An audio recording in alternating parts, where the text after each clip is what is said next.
And that happens because, as we started talking about, was the relationships part of it. We learn what they need to move things forward.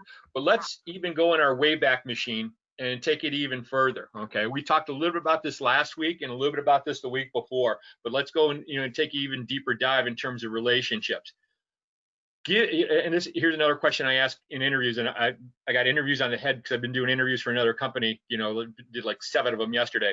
Question I ask all the time in interviews, I say, what's the most extraordinary thing you've ever done customer service wise for a customer? So Dave, let me ask you that.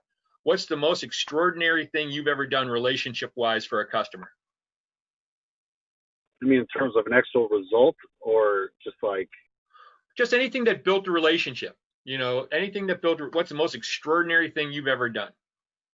There was a time, God, probably 10 years ago, 9 or 10 years ago, I was doing hazmat compliance sales. So the labels, the boxes, the training and stuff like that.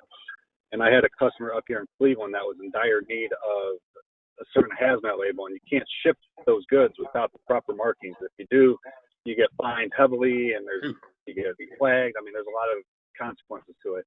Yep. And we didn't have any that we could get them that day in Cleveland, but we had some in our Niagara Falls branch.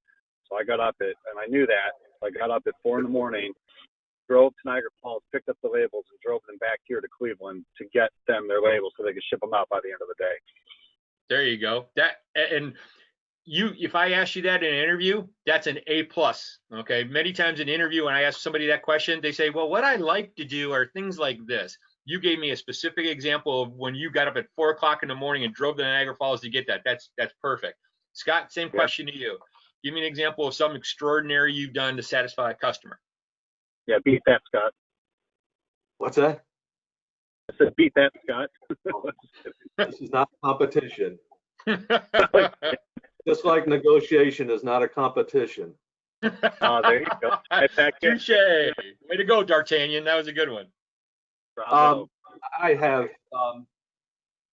there's been several things, but walking into a shop and they'll have a piece of equipment that's down and I'm able to help them get it back up and running. I've done that many times, and that helps build a relationship. The customer sees that I'm not just there to sell them something, I'm there to help their business.